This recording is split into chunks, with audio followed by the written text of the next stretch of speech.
Hello. You're on mute. Yeah, I'm here. So how are you doing? I'm doing just fine. How are you doing? Also doing great. Well, I'm a little incandescent with rage at the moment, but How so? oh, the Supreme Court. Is it about the, because I'm not Roe. following that well. Is it about the abortion rights? Yeah. Okay, so that's something that did reach the news here. Yeah. Yeah. I'm really hoping it mobilizes everyone to get out and vote. Well, and the thing of it is, if they weren't such hypocrites about it, they just denied clemency to a man on death row. So apparently they don't care about all life. They're not pro-life, they're pro-birth, because they don't give a crap what happens to the baby after it's born. It's like, oh, well, now you're on your own, you slut. You shouldn't have gotten pregnant in the first place, but you take care of that baby on your own. Yeah. Well, and then somebody said, well, man, this is going to affect you because now you're going to think of all the babies you're going to have to support. And they fail to realize that the father of the baby is oftentimes the murderer of the mother. It's one of the leading causes of death in pregnant women is the father of the baby. Yeah. It must be cold there, Denise, is it? It is cold. Yeah, I'm sorry. Oh my gosh, look at you. I'm trying to use not as much gas as I did before because the gas prices went up very much because of the war with Ukraine, and actually we're trying to get off the Russian gas. So far it's not been going too well, but I've actually turned down the heating in the house just to save gas. Wow. Mm. You have a fireplace? You have a fireplace? I do have a fireplace, yeah, but it's not that cold. So it's just right now it's okay. I've got my blanket on the couch here, so I'm happy with that. And I'm going to, after this meeting, we're gonna get up and go cook and everything. So I'll be warm again. Yeah. That's one thing. It's one good thing about tiny houses. The kitchen will keep you warm. Yeah. I haven't responded to your schedule yet, but we may have to shift some things because I now have a housemate. He just moved in last night as a young student who needed a place. Okay. And I have Kimberly staying with me and Roy. So all of our visitors are here on the call, Roy and his wife. So we may need to shift you somewhere or do something slightly different. Do I need to bring a sleeping bag or a blow up bed? No, I have enough beds. It's just I may not have enough beds for Denise and you and Roy and his wife and this young man Josh. Got it. So, I think I could probably always go back to Michael if it's a problem. I think, we I can think if discuss you're it with him. playing with Els or but I'll work something out. We'll figure something out. Don't worry. Yeah. But that's why I haven't responded. I'm kind of like, I can always sleep in my car. Because some of my other friends have a house. I have a neighbor across the street who their house is empty most of the time and they like people to stay in it. And then my neighbors a mile away have a house that like people to stay in too. Oh, I'm happy to stay across the street. So okay, well let me just work things out. Because Denise is coming further. I could stay across the street as well. I mean, I know, we could both stay there. And we could go over there and trash that house. And we could have a swimming. We could have a house party. Well, I'm sorry I didn't call you last week. I know it's supposed to, but I just didn't quite get around to it. That's okay. I figured I was going to see you anyway today, so. Yeah, and no, I was supposed to talk to Roy last week, and I didn't get to call him. He's just put his headphones in. Roy, you look very sunburned.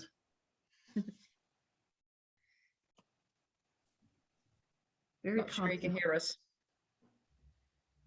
Roy, can you hear us now? He's still sitting with his headphones, yeah. Perhaps he's doing something else.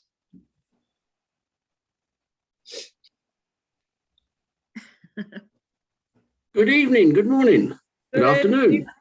After everything of the above. That's right. So how was your trip to Navarre last week? It was good. Yeah. You look sunburned, like you got quite a bit of sun. That's only because I've been out walking the dogs. So it's just a bit brisk out still. It's a bit warm. It's a bit that way. No, it's not cold then. Okay. That's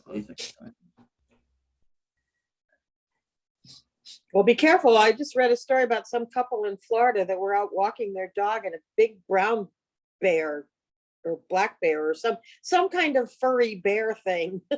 Chase Yeah, them bears in into the Florida? house. Yeah, we Yeah. have in Central Florida, not near where I live, but more around the Ocala area and sort of north central. They have bears. They're coming Oh, yeah. back.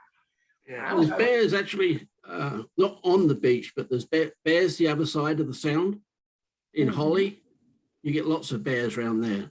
Ah, okay. So Roy has a beach house over in what we call the Panhandle. It's also the armpit of Florida. Oh yeah. Mhm. Over in that area on the water there on the Gulf. So Nice. yes. I sent this to Susie yesterday, Kraz, for the newsletter. It didn't make it in there, but there's No, a study out that said that beekeepers live longer because they watch the bees and they're so calming, and like watching a fish tank, it's so relaxing. So there's another benefit to beekeeping. I was gonna say, until you're surrounded and being lit up, Well, then there's that. it's pure terror. But between the pure terror and the absolute calming effect of this, the bees, and probably a little bit of the bee venom doesn't hurt, and then all the products that you get from them are probably pretty helpful too.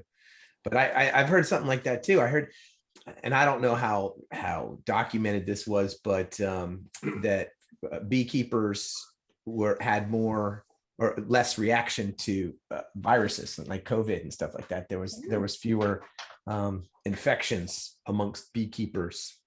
Maybe That's because they're exposed to all sorts of little microbes. I wonder if because we've kept people in cotton wool for so long. I mean, remember when we were kids, we ate a pound of dirt a day, and we were outside all the time, running around and playing and doing all sorts of stuff. And we built up all these immunities. Kids these days, they don't go outside. I don't think they have the immunities that we had. There's something to be said with that. And the food that people eat is full of preservatives and chemicals and stuff that has nothing to do with food anymore. I mean, food used to, what was the old expression? Organic food used to just be what our grandparents called food. Yeah. Grandparents called food. And so I guess that, that's I like getting back to, food. I'm trying to get away from it myself, trying to not buy canned stuff and make my own sauces. And it tastes better and feels better. yeah, I make my own spaghetti sauce now from tomatoes. Yeah, I make a lot of stuff from scratch, but I like to cook. But if you don't like to cook, it's kind of hard to do that. Hi, Lilita. Welcome to the meeting. Hello, you're We're on all- mute, dear. We're all a few minutes early. It's our chance to talk because we don't see each other anymore. We miss that. Everybody. Yeah, I'm thrilled to be here. So it's great to hear you talking. Yeah. Yeah, and I was gonna say another thing about that food thing is, a lot of people have little yards, but instead of putting food on them and little gardens and flowers, they decide to have green grasses that are sprayed with chemicals and pesticides, right? Yeah. And homeowners associations say, oh no, all yards have to have this similar kind of grass sprayed with this. And we have a lagoon here in our area called the Indian River Lagoon, and all of that stuff runs off into the lagoon and into the ocean when they spray their yards. So, it sounds really hippy dippy, but to take a little 1/4 of an acre lot somewhere and just pull out all your grass and plant some gardens is doable. Yeah. Well, It's my doable. goal in the new house in West Virginia, when and if I ever actually get into it, is not to have a blade of grass on any of my 1.5 acres. I want to plant a hedgerow about halfway down in the back, and then just throw wildflower seeds behind that and just let it go. Yeah. I have very little grass. Mostly mine's all kinds of different plants and vegetation and stuff. So yeah, I And think ground grass cover, is but no like grass. the desert, basically. It's just happens to be green, but it adds no value. Unfortunately, with 7 horses, you need grass. Well, that's different. Yours isn't like a manicured lawn that, that's Right. no value. So your horses are, yeah. So I And you agree don't- Right, with you're seven, feeding so- horses. You're not And you don't want to contributing spray. the- You don't want to No, no. spray that with too many pesticides, the grass that Right. you're feeding your horses. Well, we're very fortunate. We've got a guy who comes around who actually he grows hay, and he uses doesn't use nasty stuff. And he comes around and does our once a year spray of the grass, and then he comes another time and seeds it every spring. Yeah, I hate it. The thing about having horses here in Florida is it's so hard to keep grass for them because Oh yeah. you know, you need like, what do we figured? Yes, Sam, you are. So I need to make you the co-host. Sorry. Sorry, guys, we're doing business here too. Yeah, it just, you know, it turns into a sand pit in a matter of no time at all. So, let's see. Where's Jen Reed these days? I don't know. She's been working a job where she hasn't been able to attend a lot of times, I think. Does she have a horse in the Derby this week? Oh, I don't know. I haven't heard. This would be the time I'd want to talk to her. Yeah. Yeah. So let me text her and ask her while we're talking. For Roger, our member Jen owns micro shares in racehorses. And over the past year and a half, she has regaled us with some of her successes and given us alerts to watch on Saturdays for certain races. And has also shown us clips of her horses winning. Very and good. She says it's not an investment, it's gambling. Yeah. Horses are not an investment. You know how to make a small fortune in horses is you start with a large fortune. Sorry. That's right. Thank you, Michael. Appreciate it. Hey, Kraz. So so Denise is going to be watching you perform on June the 4th. Do we need tickets in advance? Can we? Yeah, I recommend going to the Funky Dog FL website and purchasing the tickets in advance because there's only 48 seats and it sells out pretty fast. So Okay. Funky Dog. Funky Dog FL.com. Yeah, funkydogfl.com, I believe it. Yeah, I just put it in that chat. So And when is that? When is that? Is that going to be the weekend I'm there or some other time? weekend before. I think you come Oh. the 9th, right, Kimberly? I come hang on, just let me get my calendar. I don't know where I'm going until my calendar tells me I'm going there. Yeah, I'm coming on Saturday, the morning of the 11th and staying through the 14th. Oh. To the 14th. Funky Dog. I think it's fl.com. Just look in the chat, Mike. It's in the chat. Okay. Yeah, I have to Thank teach you. that week. All right. Well, with that, I think it's about that time.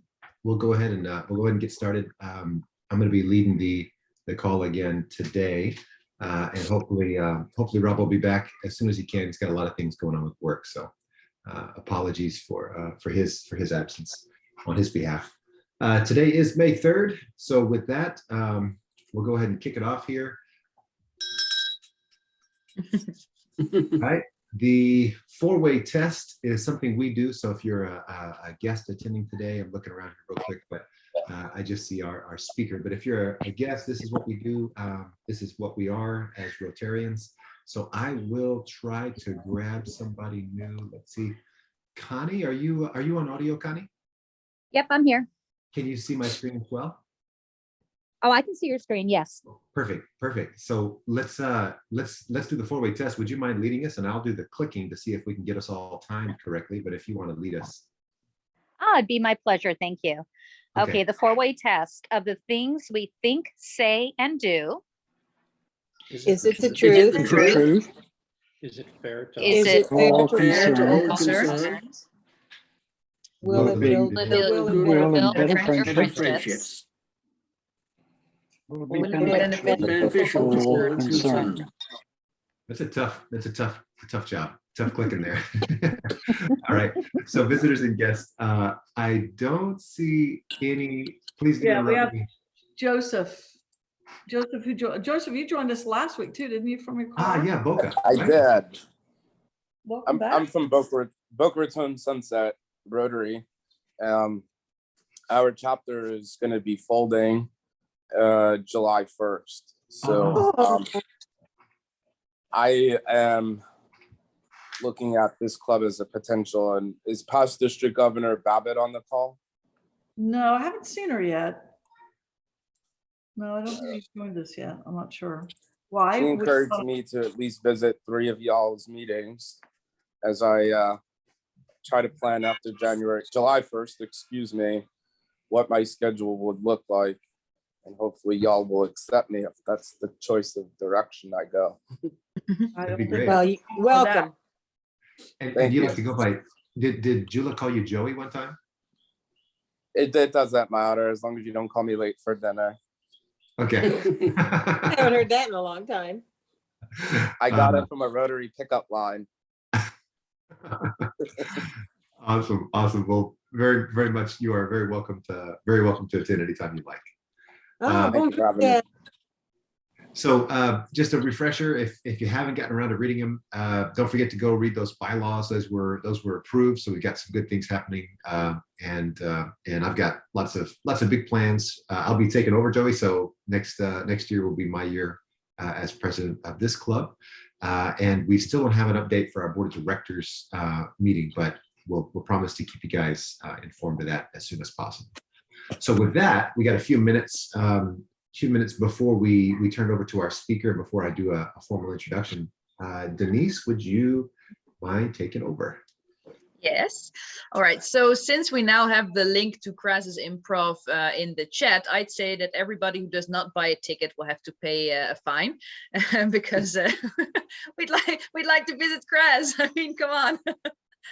All right. And with that, are there any birthdays and or anniversaries? Let me see if I can get everybody there. So please hold up your hand.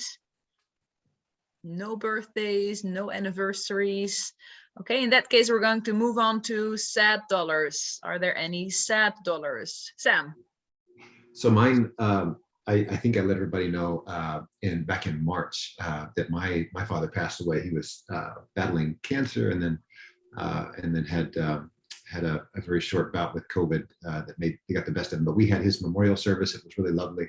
We did that this past weekend in Louisiana. So I'm sad about that, but I'm really happy to see family. So it's kind of a mixed bag. It's nice to be around folks who I haven't seen in a while and kind of rekindle some conversations and some connections with distant family there. Yeah, it's bittersweet. Yeah. Okay. So other sad dollars? No. Okay, so that's good. I have a sad dollar because I read on Facebook that Neil, I think, Connie, is that your husband, that he fell? Is that correct? Yes, he did. We had a loose piece of tile over by the pool, and he took a tumble and hit his head on the concrete. Oh, my dear, is he okay? He's all right. Took him to the emergency room. He didn't have any serious damage. There was no bleeding or anything else, but he did suffer the concussion. And actually, I was just talking to him a few minutes ago, and he still has like a dull headache, but he's slowly getting better. And it's just day by day right now. But it hasn't gotten worse, which is a good thing. Well, that's good. Because I had a bad concussion once myself. It can take time. It was a year before I could read a page and remember what I'd read on it. Yeah, I had suffered one as well too. So it was fun when they sent us home and I was waking him up every hour through the night. Yeah. Yeah. But we managed through it. And again, he's doing better each day. Good. That's good. So sad dollar for the fall, happy dollar that he's doing better. Thank you for asking. I appreciate it. Okay. So then moving on to happy dollars. I think that was a good bridge there. Okay, so Susie, yeah. I have a happy $10 that I just posted in the chat that we're having a party at my house on Saturday, June 11th to welcome Denise. And everybody who's within driving distance, flying distance can come. We'll make room. Somehow we'll find space for everybody coming in from out of town that needs to spend the night. And Denise is coming after the international convention, so she'll be here roughly a week. I can't remember when you're leaving. I know you said, is it the 19th? I'm not going to go to the international convention. So I'm just going to fly straight into Orlando because it became too expensive. So I'll be arriving June 2nd and I'll be staying with Michael for the first trip and then moving on to Ailish and then we'll see after that. Okay. how So we're then gonna solve we'll, it. we'll make it work. So June 11th at my house. And we'll do it as like we did the last year. We'll do kind of a barbecue sort of mid-afternoon sort of thing. So hope everybody can make it. So, but I'll be letting everyone know about that. So I'm just thrilled that you're going to make it. And you need to try to get Martine to come too. We need to meet her in person. I'll see her tomorrow. That's my happy dollar because she's in the Netherlands right now. So Awesome.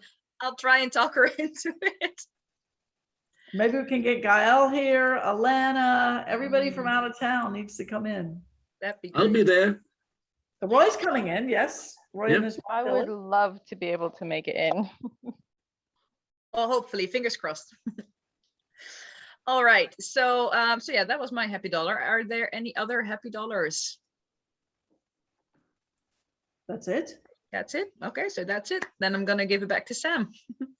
Okay, thank you very much. Any other announcements, anything for the good of the order here that we need to get out of the way or talk through? I don't see any hands or anything.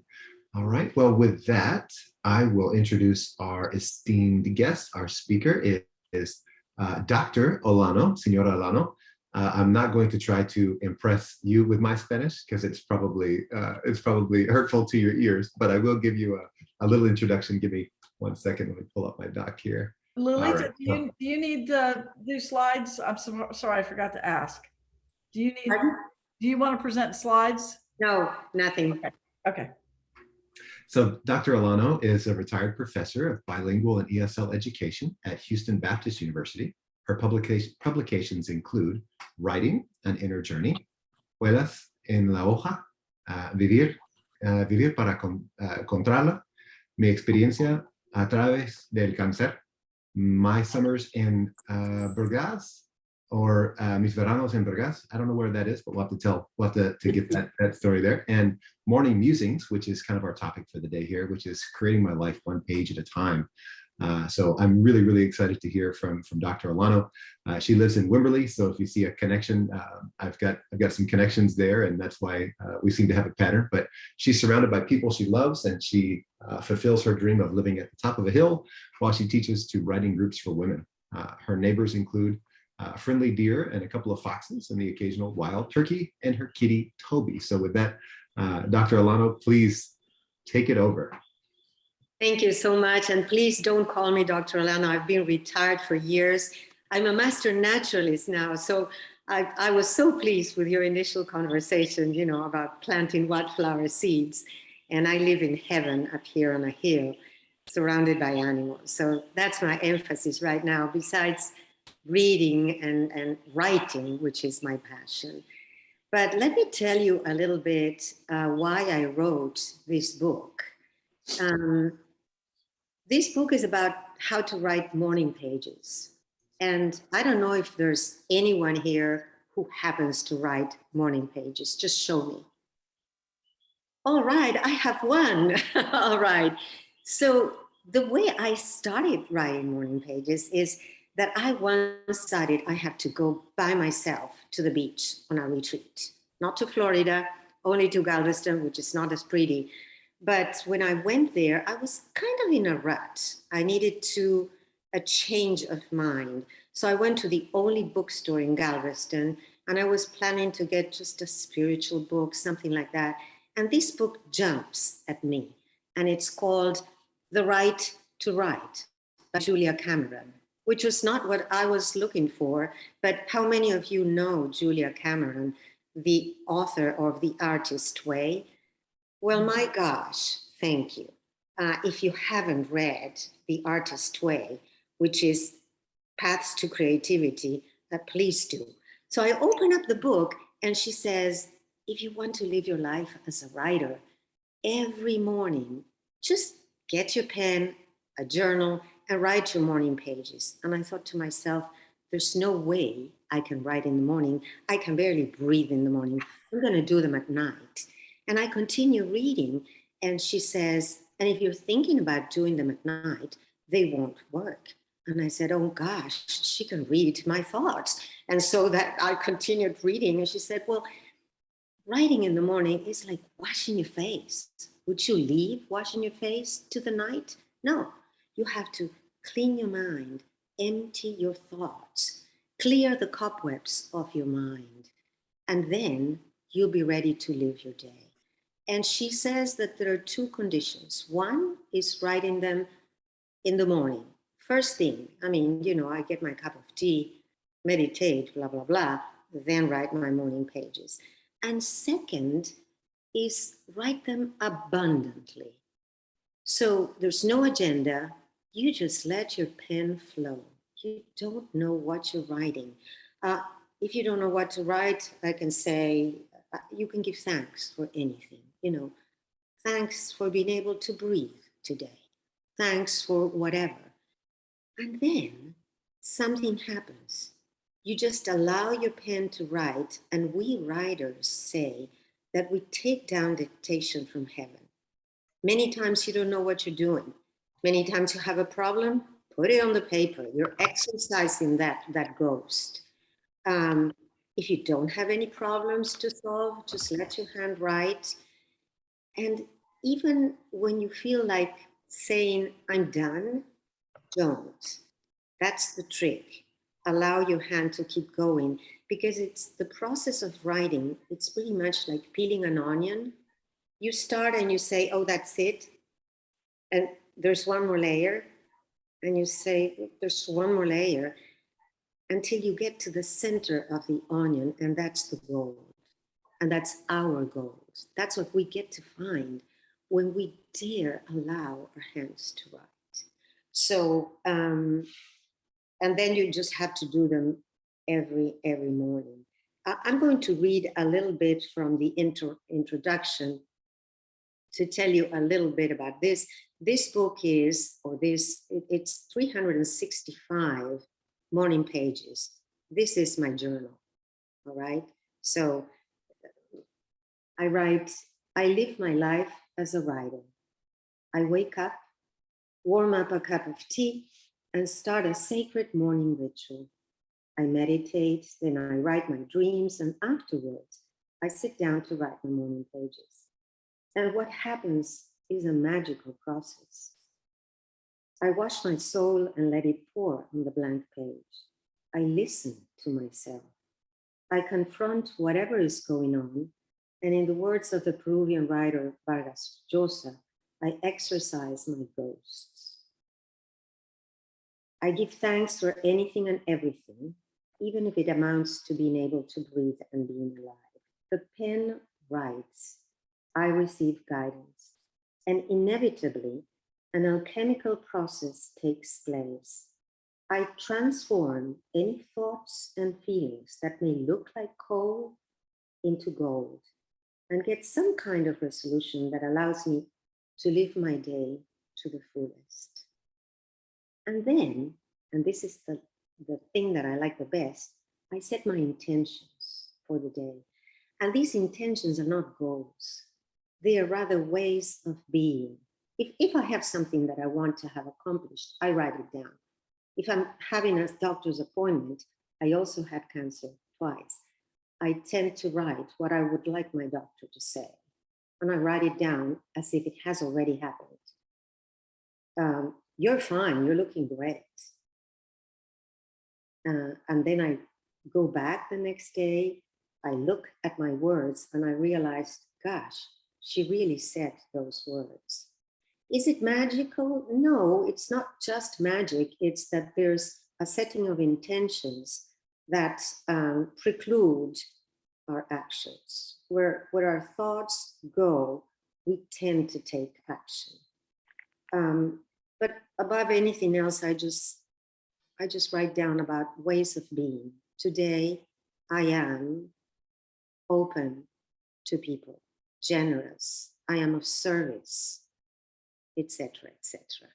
And so my notebook, and I recommend highly that you get yourself a journal, is full of circles, because I go back and I realize, you know, it really happened that way. Not always, but most of the time. So this is why I want to share my intimate morning pages with you, so that when you read them, you may feel inclined to write your own. And how many of you would like to try morning pages, like writing 10 minutes or whatever a day? And just do it. I've started multiple times and then give up after a week or so. And then I've done it again and again and again. I've probably got 15 journals that I've started because I always want to start with a new journal. All right. I've tried multiple times. At least keep with it for 21 days. That's how long it gets to set up a new habit, you know. But so I haven't seen any hands. I think there were several that put their hands up. Yeah. Would like to start doing morning pages. Okay. So once you give a word to yourself, then you try and keep it. That's all the secret for morning pages and for life, actually. You commit to your word and you're true to it. So every January 1st, I set up my intentions for the whole year. So I not only do it day by day, but January 1st, I say what I want to do the whole year. So I'm going to read a little bit and just a few thoughts of the intentions I set for this new year so that you get an idea. So I say, welcome, new year. I receive you as a baby who begins her life in this world today. I have no expectations. I don't know what's coming.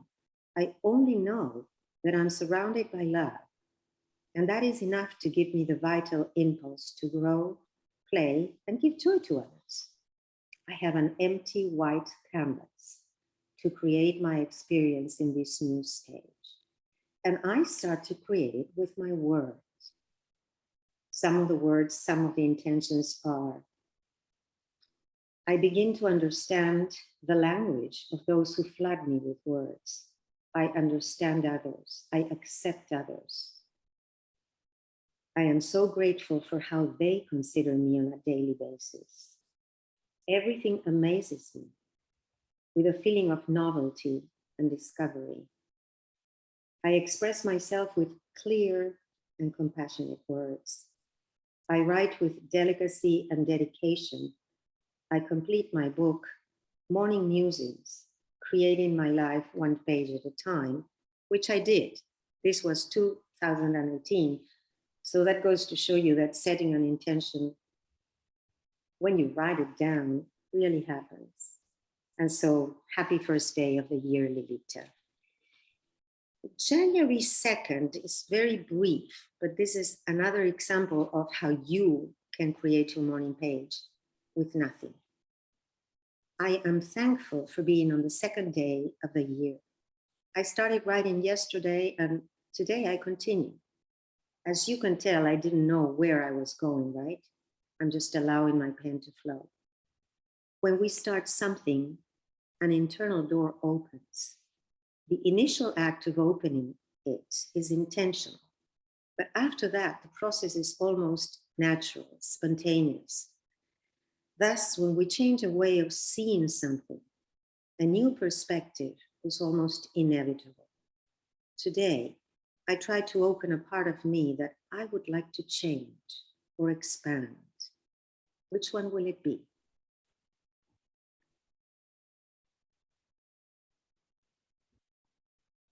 And I am from Buenos Aires, Argentina, and every 29th of the month, we just have this little tradition, and I'll tell you about it. And that's what the entry for January 29th is.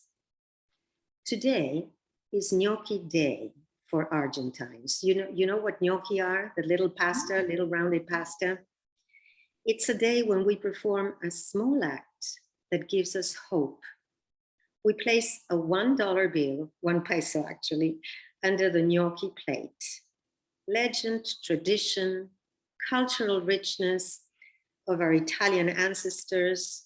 Nonsense, I think. Who could have thought of such a thing? The rational explanation is that by saving $1 at the end of the month, we are assured to have some money at the beginning of the new one. What is it that I want to keep at this moment of my life to ensure a hopeful tomorrow? I want to keep my peace by being responsible for my mind and for my soul. I meditate and I let go of what no longer serves me. I want to keep my joy and be satisfied with what I am and with life as it is this moment. I have a lot to be thankful for. My dream place, my children, my friends. Regardless of how the now shows up, I want to accept it. I want to keep feeling that joy that's born out of simple things and that shows up as grace in the midst of suffering. I want to keep love, the one written in capital letters, the one that reaches out to God, to every person, and to myself. That unconditional love that gives the benefit of the doubt, that trusts others and life, while it radiates enough light to keep others warm. I want to keep friendship, because it is through it that I get to know myself, express my inner self, and give myself to others. So with all of this wealth, I know that the next moment will be in some way like the one I live today. Nothing more, nothing less. Today, I'll put the dollar under the plate just in case.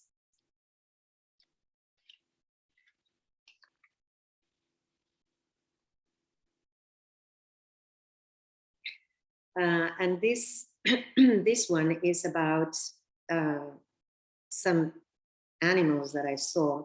I usually write facing the hills, and I have a beautiful view, and this is what happened.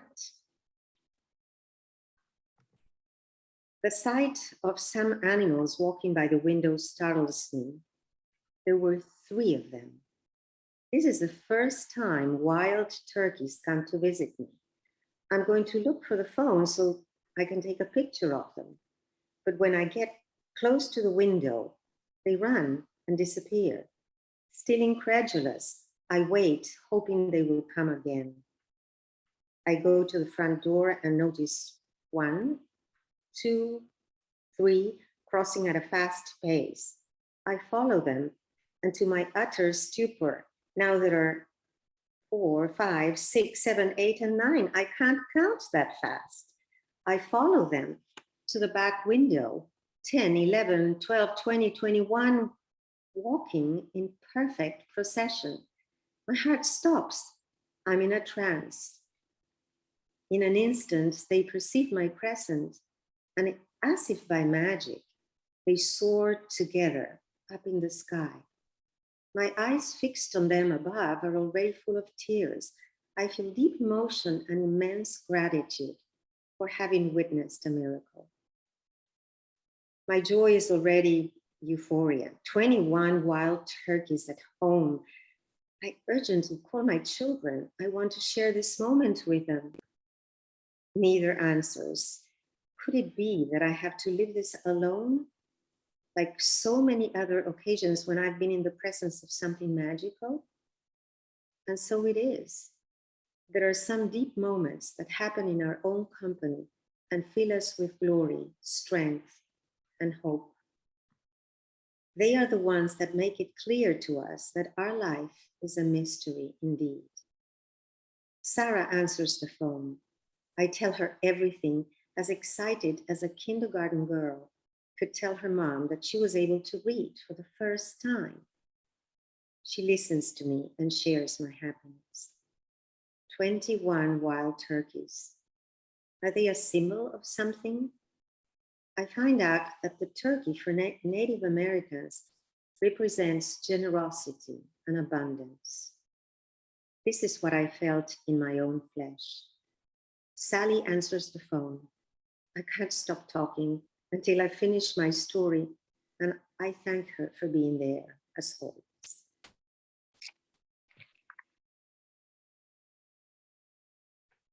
How are we doing with time? Do I have time to read one more?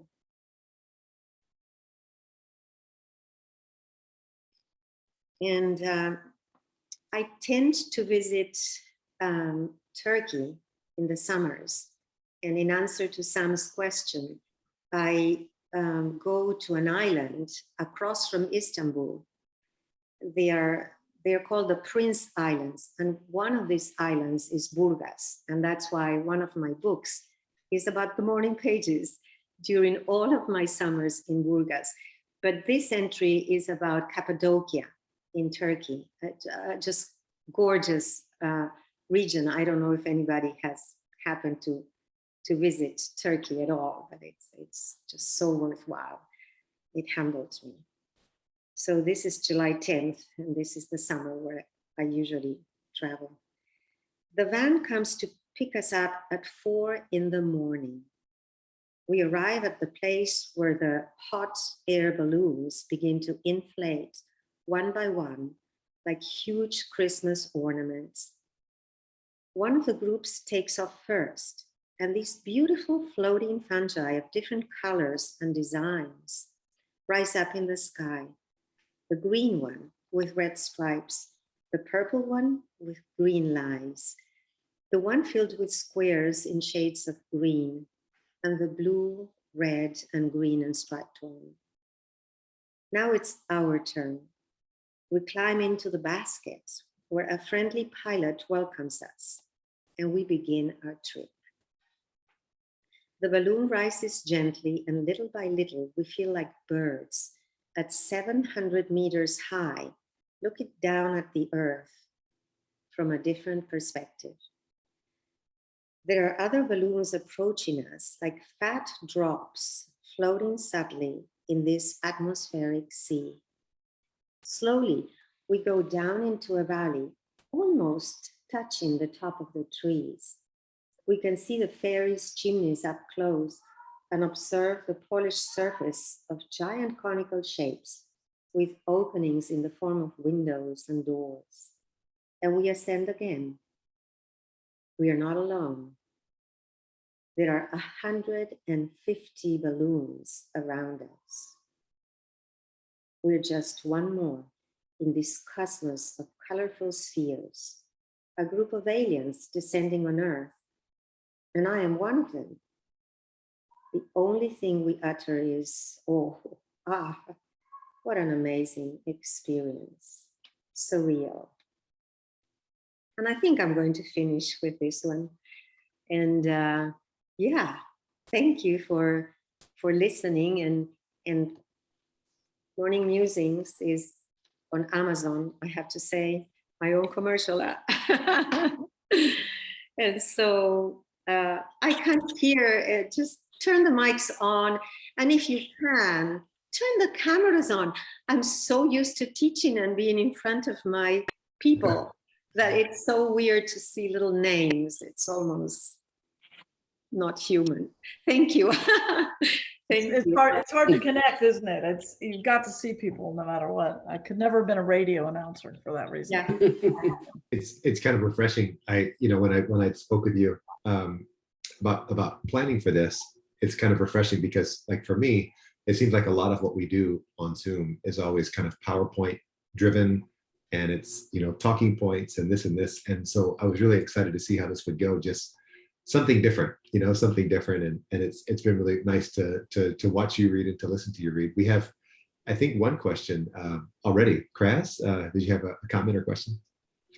I do. It's more of a comment. I would like to thank you for sharing your morning pages with us and the beauty of the writing that you presented. I appreciate that. And I would like to encourage people who don't do morning pages to, and I'm sure, is it Lilita? Is that how you pronounce your first name? Yes. Once you understand, take that first step into the journey and not judge and have expectations of a long journey. Just every day is the beginning of the writing. And it is an amazing way to get unstuck out of judgment when you just begin to let your pen flow and just let it write without expectations of making a book or reading it back to yourself or anybody else. And chime in if don't want to hijack you, but I'm just so excited that you're here to share kind of the journey that I got with morning pages. I haven't published anything, but writing is not who you are. It's what you do. So if you're actually writing morning pages, you're a writer, whether it's published or unpublished. But those morning pages get you unstuck and unblocked from your judgment. And once your pen starts writing, one of the things you realize is that the pen tip is a gateway between the unmanifested thought forms that you have in creativity and energy. And it goes through your pen tip and writes down and becomes words of form in this world of form. So you become a creator from imagination and thoughts into a real world of form. So manifesting positivity is your ability to manifest that positivity on the page is able to bring that love and manifestation of consciousness and positivity into the real world. It's like a birthing of beauty and love and compassion and goodwill. And so that's what I found that morning pages can help people do. And that's helped me do. And whether I write every day, I forgive myself for days that I don't write. I want to make it a practice, but it's a practice which gives you discipline. It just like meditating does. It's a meditative discipline to work in a connection between the unmanifested and the manifested and bring it together. Well, Enough of my babblings. I promise you, I haven't paid him to say all this, but let's present together. I mean, you couldn't have said it better. Actually, the kinesthetic action of the pen on the paper, that's why we recommend pen and paper. Don't write your morning pages on the laptop, unless you're one of those who cannot use pen and paper. But that kinesthetic action is what literally makes you write. The body, in this case, the hand, knows before your consciousness. And that's why when we come up with a solution, you go, oh, wow. Oh, wow. I didn't know that before. At the end of every morning page, you go, wow, okay, now I get it. And Julia Cameron, in that The Right to Write, says, writing is for everybody. So thanks for bringing that up, Glenn. It is really your right. Like it's your right to breathe and eat. You don't have to be a writer. You don't have to do it right. Just write because it's your right. So thank you so much. And I would love just turn your mics on, sorry, not off, and just share. Yes, please share. Joey? I'd like to hear from everybody. Joey, did you want to go first? Sure. And I don't know who spoke before me. He seemed to have a lot of passion about writing. My question is quite the opposite of what he was speaking with, and something that I found myself, especially writing papers for college, is roadblocks, mental roadblocks. And do you have any advice on when you go to sit down to write, but then your mind just goes crazy? How do you, do you have any suggestions on getting past that? I would encourage you specifically to do morning pages, because that's one of the things you can create in your morning pages. Anytime you have something you want to change, I write it in my morning pages. I've taught college for many years, and I used to teach a class, the memoir writing workshop, where we did morning pages. And by the time I do that too, I have writing workshops on memoir. And I would tell my students, you want to do this, you want to do that, writing. They looked at me like, yeah, right. Miracles happened. So in the morning page tomorrow, just say, I am free of the block, and I write fluently, and let go of that pressure. I mean, when you're writing a paper, it's so different than when you're writing a morning page, but if you could allow yourself to say, okay, I know my goal, now I'm going to allow myself to write, then I can edit. Editing comes afterwards. That's why you have computers, spell checks, etc. But allow yourself to enjoy that. And the way to start is with morning pages. So that's my 5 cents. Yeah. We had another hand raised. Ailish, did you have a comment or question? Hi, I'm so sorry. I was late, as I said to everyone. I had someone here in regard to the house. I heard the end of what you said, maybe about the last 8 minutes or so, and it just sounded so poetic. And I loved listening to Kraz. God, that was deep. That was really deep, Kraz. That very good. I just want to tell you how I write is I write with a piece of paper and with the pencil, because a pencil doesn't sound so permanent. If you write with a pen, you almost feel as if you have to stick with that, with whatever words you've written. So I write with the pencil. I was up the other night on Tuesday last in Meg O'Malley's, which is an Irish pub here in Melbourne, and we play there every Tuesday. And I went to the loo, and I was using my walking thing, and there was these five guys at the table. And one of them said, "Are you going to beat me up with your cane?" And so I went over to the table and I said, "No, I'm not, but if you really want me to, I will." And we got talking, and this, "What do you do?" And I said, but very vaguely. And then I said, "I'm also a poet." "Oh," he said, "would you write as a poem?" And I said, "I will." I said, what do you want me to write about?" And he said, "5 guys." I said, "Okay." So off I took myself, got a piece of paper and pencil, which I always have in my bag anyway, and sat down and wrote a poem. And in it, I used the term Potemkin effect, which is kind of, fake news in essence, but going back to Catherine the Great in Russia. And it was interesting because I gave it to them and I said, "Tell me what you think of that." And they were just amazed. So I think if you write with a pencil,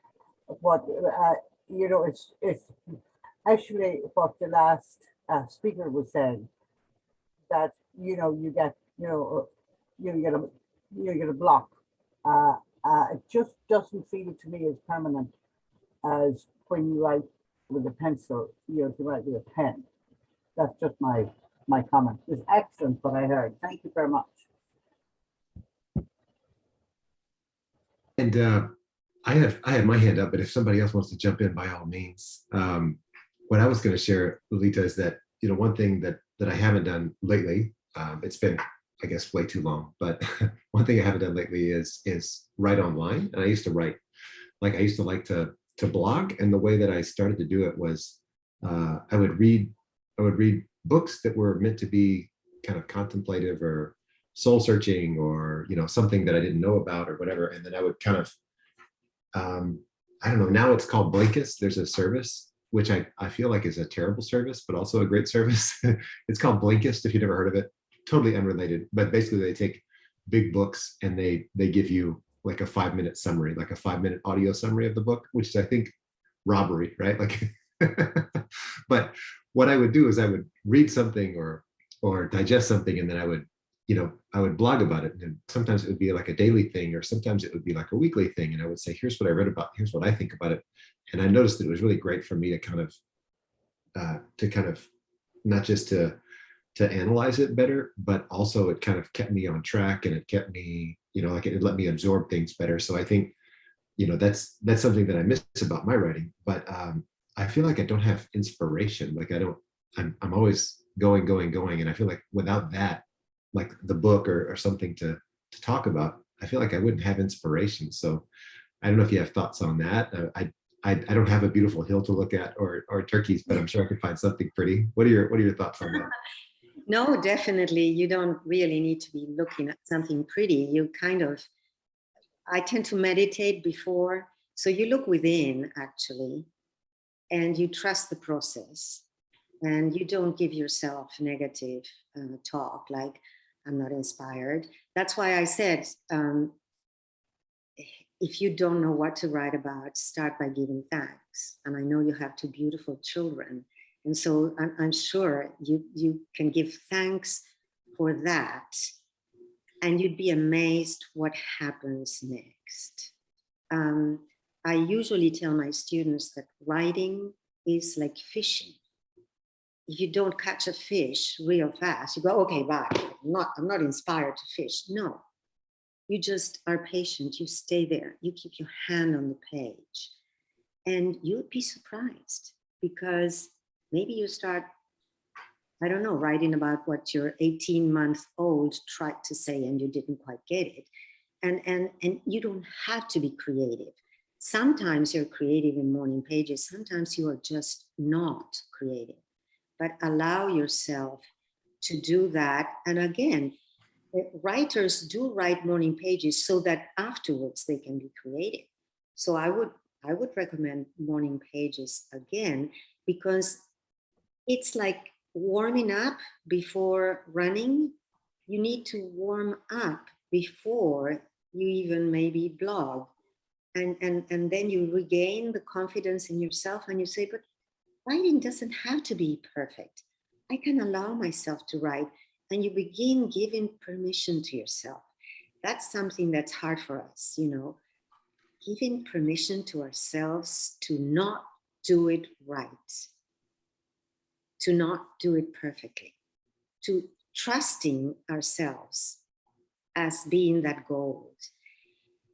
One of the things people experience during morning pages is that when they get to the first period, they want to stop. Usually is because many times they're afraid of going on. You know, I've heard people say, no, if I go on, I may uncover things that I didn't want to see. And we are scared of what we're going to find, thinking it's going to be something negative. Human beings are more scared of the gold they really are. You know, it's easier to live just a simple life thinking I'm very just normal. And once you discover the gold, you know, once you keep writing and you have the courage to keep going, you go, I didn't know this. I didn't know I could find this truth, my essence. I didn't know I was that great. And we all are. And this is not an ego thing. It's just recognizing our own value. And it's only by doing that, you know, that we can offer our service to others. So that's why, Sam, I think that if you start just loosening up, doing morning pages, you will blog better and you will feel inspiration. Inspiration comes not every day, you know, not every day. I mean, I hadn't, you know, after this book, I didn't write, but I wrote other books. And actually I wrote my first children's book when my first grandbaby was born. And it's called Good Morning, Joya. Buenos dias, Joya. It's a children's book. And then I said, the second one is coming. And I said, no, I'm done. I really don't feel inspired. I'm not doing this again. So I started knitting a blanket. And when I was done with the blanket, I said, and now what? And I said, maybe I could write a little something. And so I wrote Good Night, Nino, which of course it's not been published yet, but it just so happened. So it comes. You don't need to be inspired every day, but you allow yourself to write every day and you show up at the page. That's why that discipline of, you know, like the Nike commercial, just do it. Don't ask yourself, am I ready to write? No, just write. Like you don't ask yourself, am I really ready to walk today or to run or to exercise? No, just do it, you know, and you will see, you will really tell the difference. I promise you. I would encourage you to write to me. I can write my email and my webpage and tell me how is it going, you know. Yeah. I'm sorry to interrupt, and Susie, I'll let you speak after that. But it goes to Sam's blockage, sort of, is that Julie Cameron calls it filling out the form. When you begin, you're just filling out the page like a form. There's no goal that I have to create something memorable, or I have to create something beautiful, or I have to create something accurate, and my sentence structure has to be correct. And it can be a playground for you to be inspired by just the writing process. So you're enjoying the process of writing instead of the goal of it. And that's so freeing. And, you know, after a while you can play with it. It's your playground of writing. So, but it's really just opening the blocked floodgates of the I can'ts and just allowing yourself to do it. So filling out the form, and that it doesn't have to be inspired. And one thing that I found is, like, there weren't enough lines on my pages. So instead of indenting, I just put that little paragraph symbol in between thoughts to break up like the thoughts. So I didn't have to waste any lines on my 3 pages of morning pages. And you can write more, but you don't have to write more. You're only obligated to fill that form out of 3 pages every day. And it's, you know, but again, that the idea that it has to be done correctly, or it has to be done for an audience, or even you to reread it. It's not the point of morning pages. It's just to flow into a place that allows you to be creative later. And it's really the gateway, a gateway, not the gateway, but a gateway to go from the thoughts that are in your mind. You write them out. If it's a color, I see blue. Describe the blue that you see. You know, it doesn't matter. You're going with the present stuff in your mind, not necessarily projecting in the future or thinking about the past, although you can. But, you know, it's just the flow of whatever's coming out. Enough of my, I'm sorry. I am excited and inspired because I think it's one of a thing that has changed my experiences a lot about creativity in general. So that's that. Very well said. And thanks for reminding us that she recommends 3 pages. I'm not that strict anymore. I used to, but it's a good reference point. Now I write whatever I feel like, but the 3 pages are meant to be so that you don't stop at the first paragraph. You know. That brings me to what I was going to say was I always considered it kind of a brain dump, just whatever thoughts occur. But what I find is I'll be writing, crap, my hand's going to sleep. Why is my hand going to sleep? And you know, and then I just get really bored with it. And I think I expect some miracle to happen to me after 2 weeks. I've probably done it more than 21 days in a row. I can't promise that I have, but it's like, this is doing nothing for me. I just got to keep moving on. So I'll ask you a personal question, and you don't have to answer it at all. But does that happen in other areas of your life, or this is only with morning pages? It seems to only be with the morning pages, but I do get bored easily with kind of anything. But yeah, the morning pages, I think the problem is I consider it a chore. It's like, well, Julia Cameron says I need to do this, so I guess I better do this, and then I'll see what happens. And then nothing happens because I expect fireworks or some, you know, miracle to happen in my creativity, and it just doesn't. And so But usually what comes, the roadblocks that appear in your morning pages are usually the roadblocks in life. Yeah, I'm working in a coaching group, and the coach is going to be online May 24th with us. And she said, because we were talking about this, because they encourage a lot of writing, not necessarily morning pages, but journaling, basically. And I said, you know, I told her what happens to me, and she says, I think it's just a block. I think you're blocking yourself. And I think she's right. You know, I don't know what it is. But one more comment. I was just on vacation with some folks that I didn't know very well. It was a tour that we were doing in Iceland. And one of the women on the tour was is an architect. And we got talking about journaling. And I told her, you know, I've tried it. And she says, yeah, I started every year in January. I'd start a new journal, and I'd quit after a while. But she said what was really interesting was 7 years in a row in January, she would start a new journal and she would be writing. And finally, the 7th year, she said, you know, I wonder if I'm repeating this every January, the same set of thoughts. And she looked back, and every January for 7 years, she wrote how unhappy she was in her marriage. Oh, no.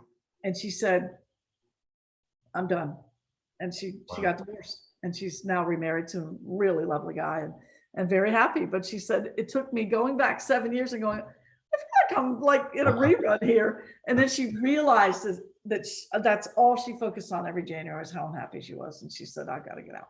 So I think it can be eye-opening, but it may take you 7 years to get there. She was writing herself notes for the future me. Yeah, that's good. That could be a good prompt. What do I want to tell the future me? Wow. Yeah. Well, I mean, I've been journaling or writing morning pages since 1992, and I literally cannot live without them. Now they've become an addiction almost. Like I travel and the first thing I put is my journal. And even I don't do 3 pages anymore every day, but because I need to create the kind of day I want to have. Mm-hmm. And so you are a co-creator. You're not a passive recipient of life.